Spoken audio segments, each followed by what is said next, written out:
the way we set our questions,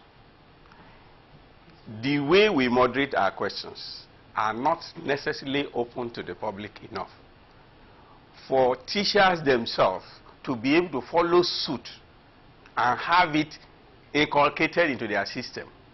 If they have it inculcated in their system, they will begin to understand that from the SS1 when they start, the training will be continuous up till the time they now go to the SS3. If the thing is continuous and they already have a way of assessing them, and this way of assessing them is known by most teachers, then it will not become a problem to them. But as at now, most schools leave the assessment of their student to perhaps just one teacher. Okay.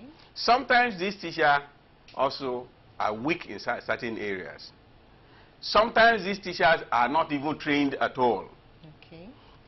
But in order to really have a good grasp of how to even answer questions, in order to even have a good grasp on how to even question people, you need to know how these questions are formed. You need to know how the solutions, what they are soliciting from you. A candidate needs to know what is soliciting from you. Sometimes the candidates know. They don't even know how to present it. Sometimes they ask them questions where they say, state few things. The candidates might go haywire, narrating so much stories and all that. At the end of it all, you say the time is not enough for him to be able to do the job. So usually, the teachers themselves need to know how to form questions, how to teach students how to answer questions. If they have been doing it from SS1, SS2, SS3, perhaps they will get used to it, and then the rate of failure will reduce. Okay. So the teachers have got to learn the way and manner to answer WAEC or Ssce questions. Questions generally. Okay. Because it may not necessarily be WAEC, it could be any public exam questions. So now you are suggesting probably the teachers are not too equipped. What you're trying to say, they are not too in the know of how those questions are answered, so they can't impact in the students. Is that what you're suggesting? They impact knowledge, but they do not impact how to answer questions. Sometimes the students know these questions. They know what we are asking, but how to present it becomes a problem. All right. Thank you. And like he just said, that the students usually don't know how to present the answers to the questions they already know. And you have been a student. Yeah. I know you can say something to that. Yeah. There were sometimes I answered a question rightly, but it was a wrong answer I provided. When I got home to meet my elder brother, he said, they asked you to list, they didn't ask you to write stories. Okay, just like what he said. So what I think is this. I believe the problem there actually came from our teacher, because if they had gone to seminars, I believe examining body, they bring out seminars, symposium, and workshop to actually teach teachers on how to teach the students so that they can answer questions rightly and understand questions. So if I had been taught on how to answer questions, I wouldn't have made such mistakes. Okay?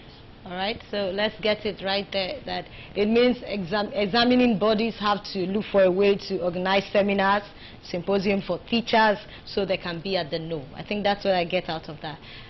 That's this issue that came up sometime, that the minister gave the bodies, the examining bodies, an ultimatum to reorganize themselves within 1 month and make reports and results. Was that very favorable to your organization as a whole, sir? Well, those directives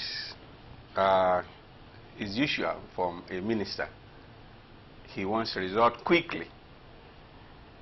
Education itself is not something you get so quickly. It takes some time, and it takes all that is in the system to tango.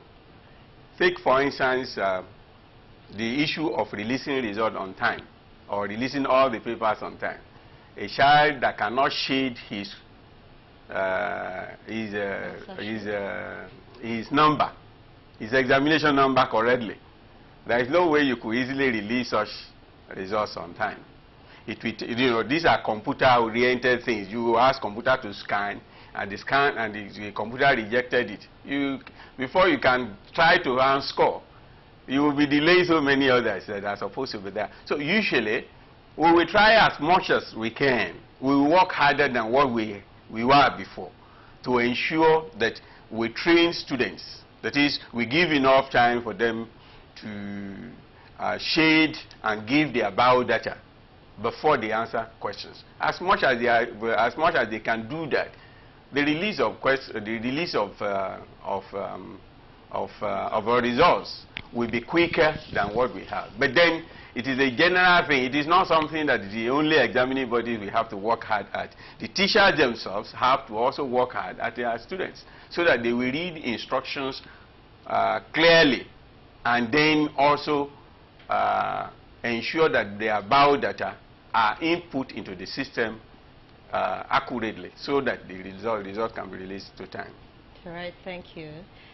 With the whole bulk of discussion we've had, I have discovered that our whole problems are going round the government, the parents, the students, poor infrastructures,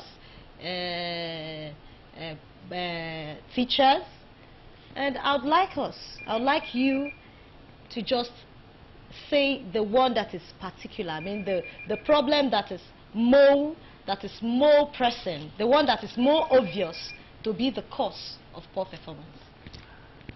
The first thing we should look at is on the government aspect. They should go on and review their policies very well.